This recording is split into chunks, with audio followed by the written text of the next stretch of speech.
एक दुकान से खरीदता हूँ और अभी मैंने पिछले हफ्ते ही 8-10 ड्रेस खरीदी हैं। तो आप अगर वैसी जगह पे हो एज ए अपलाइन, तो आप क्या करोगे? हेलो, आप जर्नली कंप्रोमाइज कर लोगे। आप बोलोगे यार क्या बोलूं, अभी बंदे ने खरीदा है और मैं इसको ज्यादा जोर दूंगा तो कहीं छोड़ के ही नहीं भाग जाए, बोले यार मैंने नहीं चाहिए तेरा, रख अपने पास में। मैंने बड़ी गंभीरता के साथ में पंडित जी को बोला, मैंने कहा पंडित जी देखो, आरसीएम में अगर कुछ बड़ा करना है तो कपड़ा तो यही पहनना पड़ेगा। मैंने कहा आप एक अपनी पसंद का ले लो। पंडित जी ने पता क्या कहा? उन्होंने कहा कि अगर यही पहनना है तो फिर एक नहीं, तीनों ही अपनी पसंद के लेने पड़ेंगे।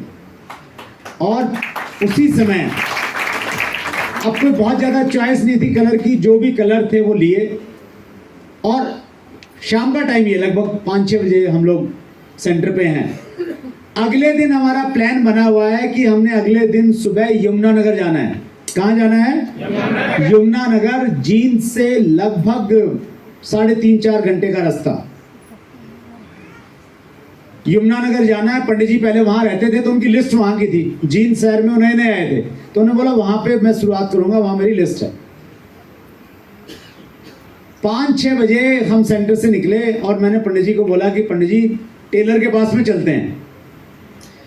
जींद शहर में टेलर थे, कोकचा टेलर, उनके पास हम गए और मैंने टेलर को बोला, मैंने कहा मास्टर जी आपसे एक रिक्वेस्ट है। बोले हाँ जी बताओ। मैंने कहा एक पैंट शर्ट हमें सुबह 5 बजे तैयार चाहिए। बोले कैसी बात कर रहे हो, सीजन का टाइम है, शादियों का साया लगा है। मैंने कहा नहीं मास्टर कुछ भी करो। अब उनसे एक रिश्ता था तो उस वजह से उन्होंने बोला, मान गए वो। सुबह 5 बजे टेलर के यहां से कपड़ा उठाया, पंडित जी ने वो कपड़ा पहना और पहली मीटिंग में, पंडित जी का पहला दिन एज ए डायरेक्ट सेलर जब वो जा रहे हैं, आप सोचिए, उसको विजुलाइज करने की कोशिश कीजिए। एक ऐसा आदमी जो रेडीमेड कपड़े पहनता है, पर्सनैलिटी बहुत शानदार, अच्छी फैमिली, अच्छी फाइनेंशियल बैकग्राउंड, वो पहले दिन जो पैंट शर्ट पहन के साथ में गया मेरे साथ में, मेरे पास में मारुति 800 कार थी उस समय। उन्होंने जो शर्ट पहन रखी थी आरसीएम की, उस शर्ट पे पीछे कमर में एक छापा लगा हुआ, जैसे बारात में लगता ना मेहंदी वाला थापा, तो ऐसा एक थापा लगा हुआ जिसके ऊपर लिखा कॉटन 67%, वो लिखा रहता था कि इस कपड़े में क्या क्या है। और ऐसा ही एक छापा पैंट पे लगा हुआ है, यहाँ पे पैंट पे भी आता था, तो पता नहीं आते हैं क्योंकि धुलने का टाइम मिला नहीं था, टेलर से सीधे लेके जा रहे हैं। तो पंडित जी को संकोच नहीं आया कि मैं अगर ऐसी पैंट शर्ट पहन के जाऊंगा तो मेरा डिस्ट्रीब्यूटर बनेगा या नहीं बनेगा। उन्होंने बस एक ही उनके दिमाग में था कि अपलाइन अगर कह रहा है तो मैंने उसका 100% इस्तेमाल करना है।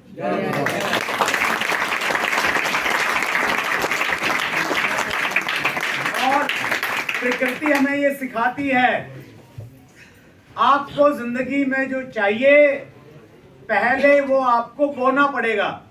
हेलो, अगर आपको अच्छी अपलाइन बनना है तो पहले आपको अच्छी डाउनलाइन बनना पड़ेगा। यस और नो?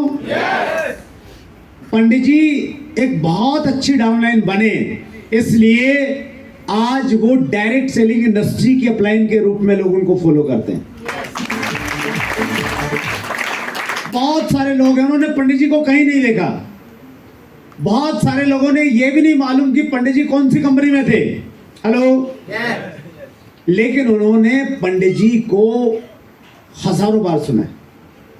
चैट विद सुरेंद्र वत्स में जो मेहमान आते हैं उनसे मेरी बहुत लोगों से बातचीत होती है।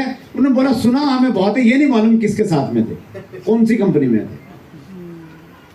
तो अगर आपके अंदर में उतना डिवोशन है, उतना समर्पण भाव है, तो फिर आपके न रहने के दशकों बाद भी लोग आपकी कहानियों की चर्चा करेंगे, जिस प्रकार से आज हम पंडित जी की कहानी की चर्चा करेंगे।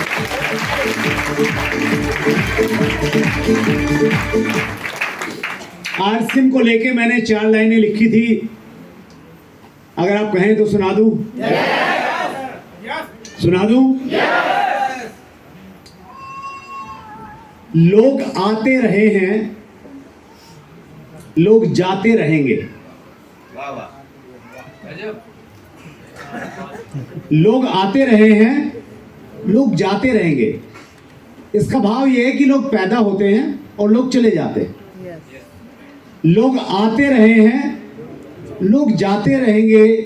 दुनिया का ये दस्तूर यूं ही निभाते रहेंगे। बहुत बढ़िया। लोग आते रहे हैं, लोग जाते रहेंगे। दुनिया का ये दस्तूर यूं ही निभाते रहेंगे। आने जाने की इस दौड़ में ऐसा कुछ कर ए वत्स। वत्स बोलते हैं अपने छोटे भाई को, या जिसे प्यार करते हैं उसको वत्स बोलते हैं। तो उस संदर्भ में यहां पे इस्तेमाल किया है। आने जाने की इस दौड़ में कुछ ऐसा कर ए वत्स, सदियों तक लोग तुम्हारी कहानी गुनगुनाते रहेंगे।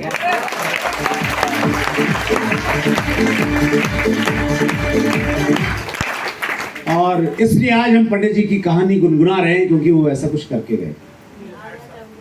यस।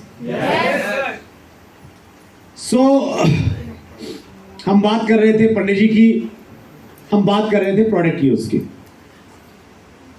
आपको भी संकोच नहीं होना चाहिए, आपको भी ये होना नहीं चाहिए कि यार, बहुत सारे लोग पता क्या करते हैं, वो अच्छे काम की शुरुआत करने से पहले मुहूर्त निकलवाते हैं।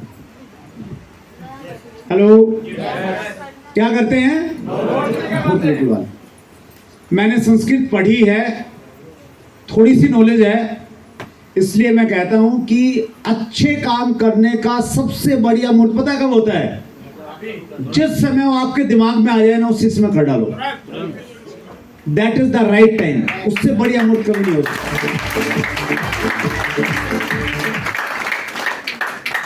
ये जो किताब है डायरेक्ट सेलिंग का विजेता कैसे बने, पार्ट 1 है ये।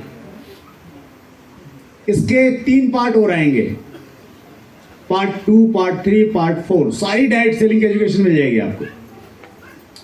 तो एक पार्ट में मैं अपनी स्ट्रेंथ कुछ बताऊंगा कि भाई मेरी ऐसी कौन सी चीजें हैं जिनकी वजह से मैं डायमंड गया।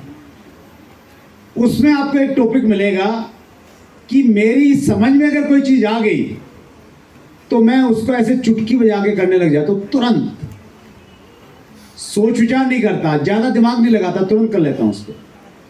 बहुत सारे लोग क्या करते हैं, वो मुहूर्त निकालते हैं, सोचेंगे, सलाह करेंगे।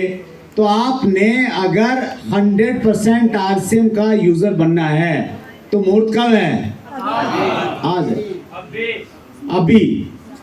मीटिंग खत्म हो, आरसीएम के सेंटर पे जाइए, सारे प्रोडक्ट जो घर में अभी तक नहीं है वो लेके जाइए, और घर में जो भी बचे खुचे हैं वो अड़ोसी पड़ोसियों को दे दीजिए। ये अगर आपने कर लिया, ये अगर आपने साहस कर लिया, तो आप मान के चलिए डायमंड बनने की पहली सीढ़ी पे आपने पैर रख दिया है।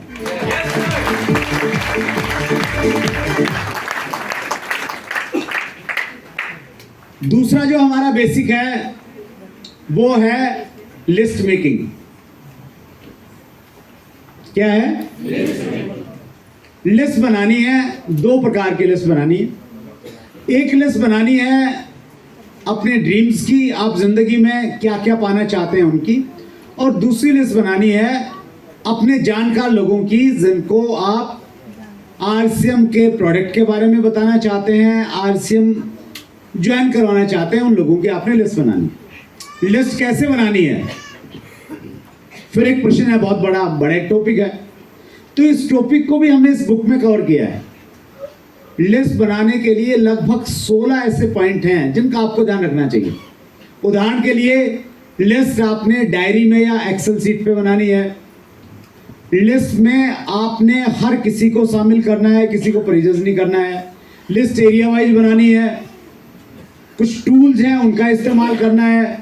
तो ऐसे करके डिटेल में आपने लिस्ट बना लेनी है। बन सकती है? कैसे बनानी किताब बता देगी। लिस्ट ऑलरेडी आपके पास में है। अब लिस्ट बनने के बाद में फिर तीसरा काम करना होता है, वो करना होता है जो लोग लिस्ट में लिख दिए उनसे फिर बात करना है। क्या करना है? बात करना है। उसको हम बोलते हैं कॉन्टैक्ट एंड इनविटेशन। बात करने का मकसद है उनसे टाइम लेना, अपॉइंटमेंट लेना। ज्यादातर लोग यहीं पे गलतियां करते हैं। हमें सीखा नहीं है कैसे बात करनी है। हेलो, मैं बहुत मीटिंग में डेमो करता हूं। एक व्यक्ति को बुलाता हूं, पूछता हूं कि आपने मेरे से बातचीत करने में आपका दोस्त हूं, कैसे करेंगे। 98% लोग गलतियां करते हैं। और कौन लोग गलतियां करते हैं? जो पिछले 2 साल से आरसीएम कर रहे हैं। उनको देख के ऐसा लगता है भगवान है इस धरती पे। मतलब बिल्कुल भी समझ नहीं है क्या बात करनी है, उसके बावजूद भी आरसीएम में ईगल रनर पे अभी पहुंच गए हैं। उससे एक चीज और लगता है कि आरसीएम के प्रोडक्ट को लोग इतना पसंद करते हैं कि बगैर सीखे भी लोग ईगल रनर विनर रॉयल्टी पे पहुंच जाते हैं, बगैर सीखे। ये इसकी सिंप्लिसिटी है। लेकिन अगर आपने वो सही तरीके से सीख लिया, डॉक्टर जितेन आडिया एक बहुत बड़े ट्रेनर हैं। चैट विद सुरेंद्रवत्स में हमने उनका इंटरव्यू भी लिया हुआ है। वो बड़ी खूबसूरत बात कहते हैं कि अगर आपने अपनी जिंदगी को एंजॉय करना है, कितने लोग जिंदगी को एंजॉय करना चाहते हैं? मजे करना चाहते हैं पूरी जिंदगी? हाथ हिलाइए एक बार। एंजॉय करना चाहते हैं? तो वो कहते हैं कि अगर आप अपनी जिंदगी को एंजॉय करना चाहते हैं तो आप अपने प्रोफेशन को अपना पैशन बना लीजिए। क्या कहते हैं? प्रोफेशन को पैशन। लोग कहते हैं कि आप